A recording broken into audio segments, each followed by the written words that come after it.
Quítale el poder de la atención y vas a tener un enemigo de por vida. Porque el narcisista necesita ser el centro de atención. ¿Tú no ves que actualmente hay un sinnúmero de ministros en las redes que se parecen, tienen espíritu narcisista? Sí. Narcisista. Porque mientras tú seas una persona que tenga movimiento en redes, no hay problema. Tú lo que no puedes tener más movimiento que yo. Porque yo voy a hacer hasta lo imposible por quitarte del medio. My God. Esas son secuelas de una persona con problemas de soberbia. Pastores que se creen que son dueños de las ovejas. Yo tengo que saber dónde tú estás, con quién tú te juntas, con quién tú te ligas, cuándo tú te mueves. Yo te voy a decir una cosa a ti. Si yo amanezco un domingo y yo quiero dedicárselo a mi esposo, a mí nadie me puede decir que no. No. Porque mi familia está primero que ministerio y que cualquier cosa. El testimonio de mi casa es lo que habla de Maribel.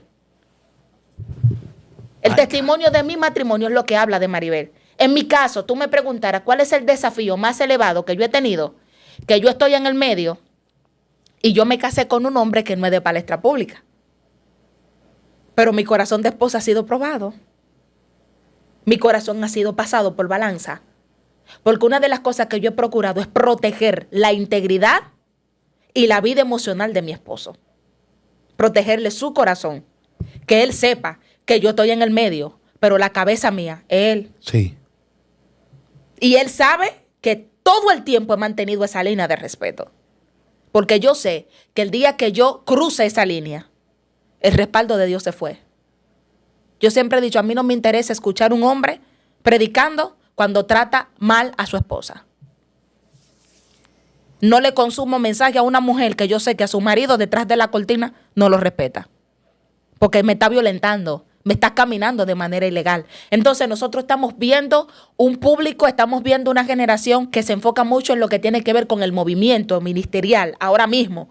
Fíjate cómo está la iglesia literal, la iglesia perdió el rumbo de iglesia. My God. La iglesia perdió el rumbo de iglesia. Ya la iglesia no es iglesia. La iglesia ahora lo que parece un convento de faranduleros.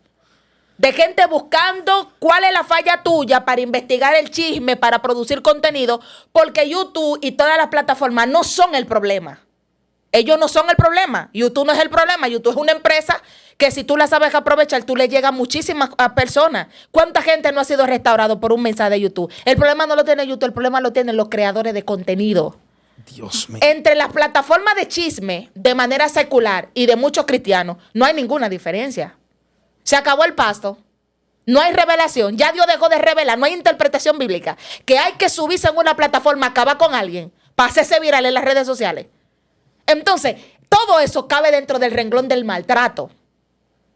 Todo eso cabe dentro del concepto de maltrato detrás de la cortina. Que yo sé que Dios te cubra y te guarde. Venancio cayó. Entonces yo estoy buscando todos los detalles para yo salir a dar un contenido y crear dinero con la caída de un prójimo. No. Dios mío. No. Se le destruyó el matrimonio a fulano. Vamos a hacer una entrevista porque hay un corredero. Sí. Que cada vez que hay un chisme, vamos a hacer una... Pregunto, tanta necesidad que hay de gente que necesita escuchar. Venancio, la ansiedad, la depresión y los problemas emocionales están acabando con la gente. La gente necesita escuchar una palabra de aliento. La gente necesita que se le diga, Dios puede sacarte de ahí. Dios mío. La gente necesita que le digan, hay esperanza. Yo conozco un Dios que te saca del pozo de la desesperación, pero nadie quiere hablar de eso porque eso no produce dinero. Eso no produce dinero. Vamos a despotricar a fulana porque se divorció, pero nadie conoce lo que ella tuvo que pasar detrás de la cortina. Vamos a acabar el ministro de tal porque se divorció, pero nadie conoce lo que pasó detrás de la cortina. Los niveles de deshonra, el maltrato psicológico, las palabras humillantes, el abuso financiero, vuelvo y lo repito. Ministros que por engancharse a tiempo completo se olvidaron de que son proveedores de su casa. Y quieren vivir del cuento del ministerio y no trabajan. Pero tú tienes una mujer y tú tienes hijos que tú tienes que mantenerlo. Si tú no reunías condiciones y tú no tenías pantalones para ser un hombre, tú lo que tenías era que quedarte fuera del matrimonio. Dios mío. Entonces te casas, te involucras con una persona atento a ministerio. Entonces cuando tú estás detrás de la cortina entre cuatro paredes, que tú te das cuenta que el ministro es una cosa en el altar y en la casa es otra, ahí estás tú con la mano en la cabeza. My God. Entonces, ¿cómo lo hacemos? Estamos atacando mucho, pero no conocemos lo que hay detrás de. Dios, eso está muy fuerte. Usted tiene que compartir esto. Hubo otro término que hablaste, como que negociar la parte sexual. Detrás de la cortina hay cosas que negocian. Si tú no haces esto, no hago esto. Explica. Por ejemplo, yo quiero escuchar eso. Aquí yo estoy aprendiendo. Por ejemplo, una persona que utiliza la manipulación sexual para llegar a algo, te está maltratando sexualmente. Estos temas no se hablan dentro de la iglesia. Por ejemplo, una de las cosas que las mujeres conocemos es herramienta. Si tú le quieres golpear el ego a un hombre, atácalo por su sexualidad, atácalo por su hombría. Y hay mujeres que hacen eso.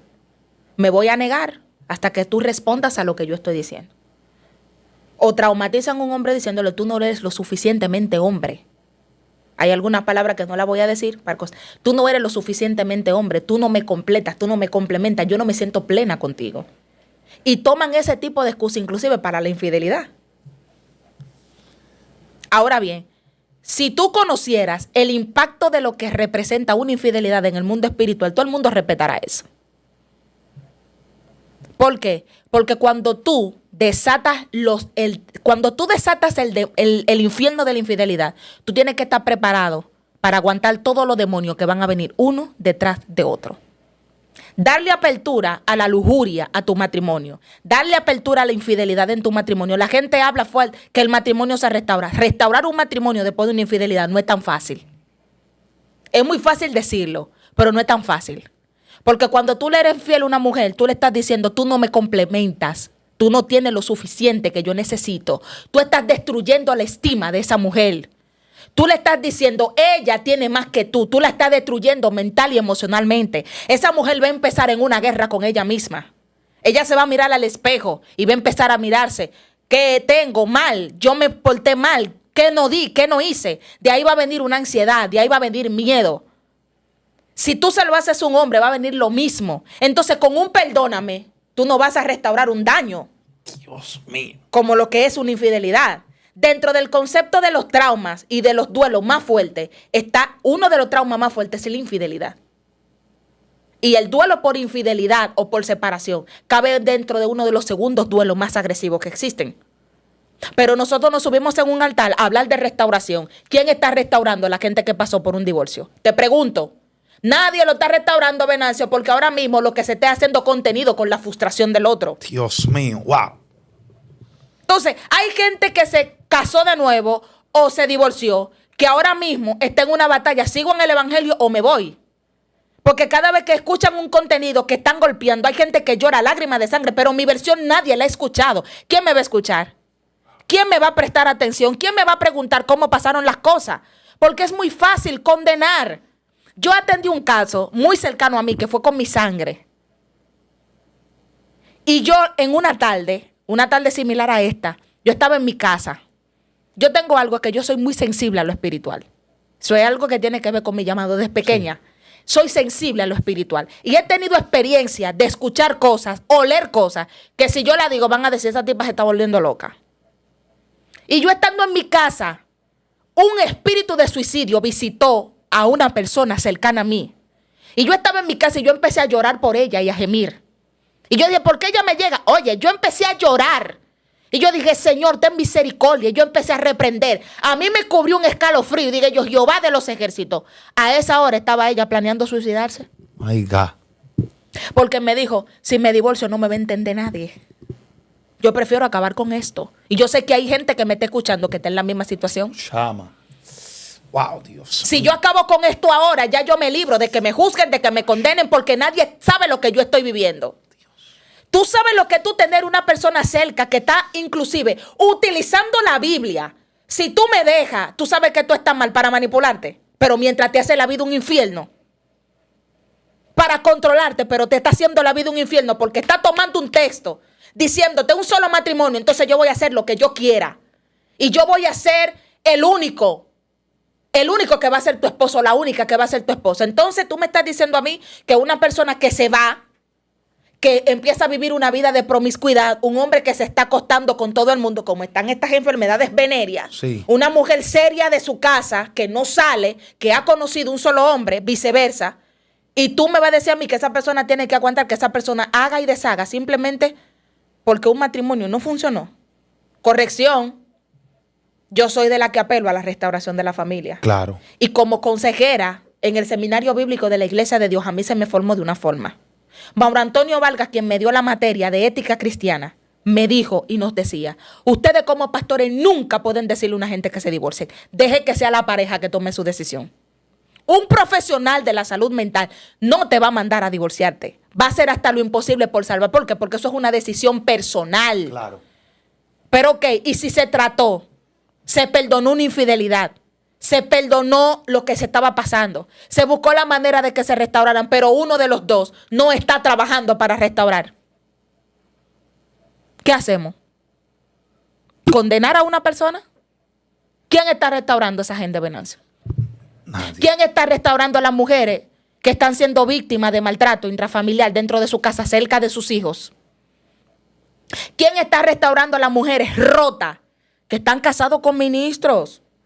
Claro, reverendísimo. Porque es un punto, porque que yo estoy escuchando y cuando yo te estoy escuchando yo veo todo eso afuera en el mundo, pero en la iglesia. Claro, claro, porque el detalle está aquí. Nosotros entendemos que todo el que está aquí es perfecto. Por eso yo soy el tipo de gente que refiero. Yo tuve una experiencia antes de yo casarme. Yo tuve experiencias antes de casarme. Y yo te puedo decir a ti que se lo aconsejo a las chicas que me están escuchando y no a las chicas solamente. También se lo estoy refiriendo a los hombres. Conozca antes de usted casarse. Conozca, averigüe, indague, observe. Sí. No se lleve de lo ficticio, de lo que usted ve, que eso es superficial. Analice la conducta. Las crisis en el noviazgo son necesarias, las discusiones en el noviazgo son necesarias, porque así tú te vas a dar cuenta cómo esa persona maneja la crisis, cómo responde a un momento de crisis. Un hombre que siendo tu novio te controla, te manipula, te revisa las redes, dame la clave del celular, tú no vas a salir, tú no te vas a poner esta ropa, tú no vas a hacer esto. Manita, ¿qué te hace pensar que ese hombre después que se case contigo va a cambiar? Eso es un controlador. Una mujer que siendo tu novia, tú no puedes hablar con nadie, tú no vas a hablar con fulana, a mí no me gusta fulana, y que si te llama una coordinadora de un evento no puede ser mujer porque tenemos problemas. Una mujer que te brinca arriba, que te sube la voz y después viene a llorar y que a pedirte perdón. Y tú estás orando para que Dios te confirme. ¿Qué te pasa? Y tú estás orando para que Dios te confirme. ¿Qué te confirme qué? En ese momento que yo visualizo a Dios con los brazos cruzados, mira. Sí, ¿Qué es lo que quiere que yo le confirme? Porque la gente entiende que Dios baja con voz audible. Dios no necesita mandarte profeta para decirte si tú te vas a casar. La conducta de la persona que tú tienes cerca es la mejor profecía que tú tienes pegada de ti. La mejor profecía que tú tienes, la mejor revelación que tú tienes es la conducta de la gente que está cerca de ti. Ley de hielo, siendo novio, 3 días de castigo sin hablarte. Pero en el matrimonio va a ser lo mismo. Ese complejo de salvadora. Que Dios fue que me eligió a mí para yo cambiarlo a él. Amiga, usted no es Conani, ni es un centro de rehabilitación. Usted tiene que tener cuidado con eso. Y antes de darle de la parte, hubo un corte de un mensaje que yo expliqué. Voy a aprovechar el momento y lo voy a explicar. Sí. A donde yo dije que habían 2 perfiles que la gente tenía que asegurarse bien antes de casarse. Homosexualidad y promiscuidad. Fuera de la parte que viniera. Hubo gente que no me entendió. Yo voy a aprovechar el momento para aclarar eso. Habla eso. Vamos ¿Por qué a ver. sería bueno que usted, antes de casarse con una persona que viene del lesbianismo o de la homosexualidad, usted se asegure bien? ¿Quiere que te diga algo? ¿Quiere que te lo diga? Espérate, Maribel, espérate. Toda mi gente que está ahí, comparta esto. Dele like, suscríbase, envíele esto a toda la gente. Maribel, háblame sobre eso, dímelo. Bien. ¿Tú sabías que la homosexualidad tiene detrás de todo desorden mental o emocional? Hay una fuerza espiritual que lo domina. Sí. Esa es la parte que la psicología no quiere aceptar. Pero nosotros entendemos que nosotros tenemos un mundo espiritual que comanda y hay puertas abiertas. Ahora bien, la homosexualidad o el lesbianismo es un estilo de adicción al sexo desmedido y fuera del diseño original. Supongamos que tú te casas con un hombre que toda su vida fue homosexual, viene al evangelio, Dios lo restaura y lo transforma. La última vez que hablé contigo te decía que no solamente cuesta confesar y convertirse. Hay un proceso de restauración que hay que hacer con esa persona que viene del lesbianismo y viene de la homosexualidad. Hay un proceso inclusive terapéutico y de terapia de carácter sexual, porque ahí hay un trauma y hay que investigarlo. Ahí hay un trauma y hay que investigarlo. Cuando tú te casas con un hombre que viene de la homosexualidad, tú debes de saber que los tips y los botones de honra de ese hombre a una mujer están desactivados. Porque acuérdate que él tiene un estilo, se me olvidó cómo es que se dice esto, que cuando una persona es un trauma, tiene un nombre. Cuando una persona se siente atrapado en un cuerpo que no es de él. Entonces, ese hombre se va a casar, ese hombre puede tener hijos y puede tener familia, pero mientras ese hombre esté en esta tierra, va a batallar con eso. Claro. Y esas sombras van a estar ahí. ¿Tú sabes qué es lo que lo va a librar de caer? El carácter trabajado por el Espíritu Santo y el dominio propio que desarrolle.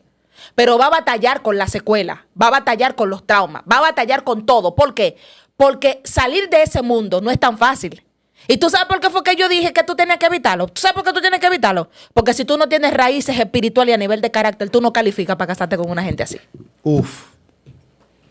Porque cuando esas entidades de temporada en temporada se revolteen, tú tienes que tener discernimiento de espíritu para darte cuenta que es un ataque.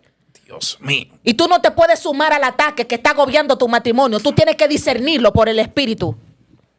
Entonces, si tú te entrelazas con un hombre que viene de la homosexualidad y tú no tienes discernimiento de espíritu, tú no tienes raíces, tú no eres una mujer con fundamento y con carácter, tú no vas a aguantar la piña, manito. Tú no la vas a aguantar. No. Porque que tú vas a ver que ese hombre, hay momentos que ese hombre, aunque quiera honrarte como mujer y quiera responderte como un hombre, acuérdate que es una guerra que hay.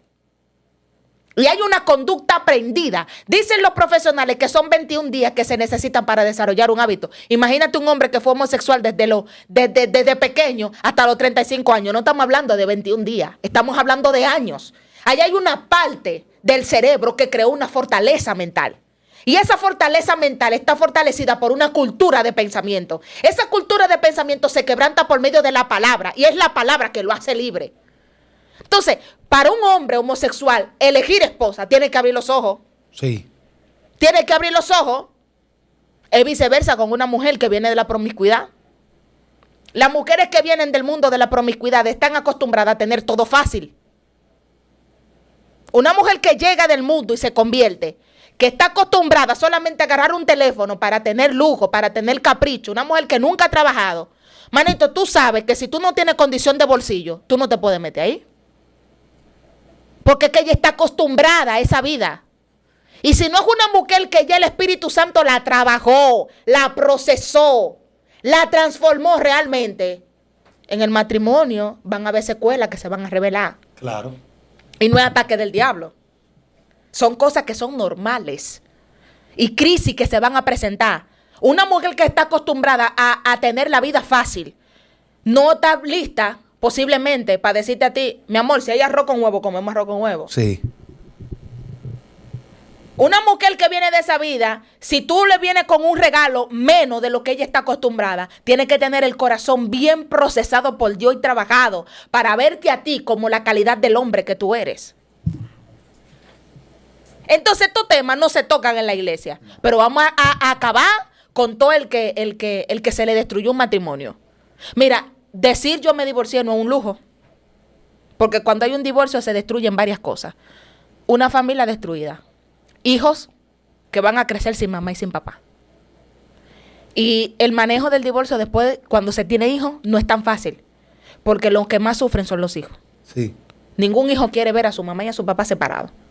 Y para tú procesar la mente de tus hijos y decirle mamá y papá no van a estar juntos, porque hay una parte que tú tienes que entender. Hay parejas que se separan y quedan siendo amigos y quedan teniendo una relación de respeto mutuo porque tienen hijos. Y ellos no van a crear una disputa porque van a pensar en la salud mental de sus hijos. Pero hay cosas que son todo lo contrario. Y muchas veces no se piensa en los hijos porque se trabaja desde el ego. Se trabaja desde la plataforma del ego. Hace poco yo vi una entrevista y yo decía, y me voy a atrever a decirlo, cuidado con las víctimas. Detrás de la victimización hay una manipulación. y se quiere tapar la parte de la responsabilidad y se quiere tirar toda la responsabilidad sobre una sola persona. Créeme que no es mentira. La persona que más habla de la relación fue la que más daño hizo. Y su miedo a ser expuesto lo lleva consecutivamente a atacar. Lo mejor es permanecer en silencio. No seas predecible. No dé detalle. No es de hombre salir a hablar de la mujer que fue tu esposa. Viceversa. Mantén una línea de respeto y de honra a la que un día fue tu esposa. Dios. No salga a dar contenido por hacerte viral hablando de lo que fue tu familia. Porque eso no te deja en buen pie. Eso no te deja bien parado. Porque de las redes, por más que tú quieras borrar, tú publicas algo ahora, pero hay alguien que lo capturó ya. Y tú lo borraste de tu cuenta. Pero tú lo que no sabes es que hay 500 gente que ya tienen el capture de pantalla. O tienen el video. Y nunca se puede actuar por impulso. Entonces, el maltrato dentro de las iglesias, Venancio, es real. Y hay gente que no habla porque todo se lo quiere dejar a la oración. Porque ya yo vi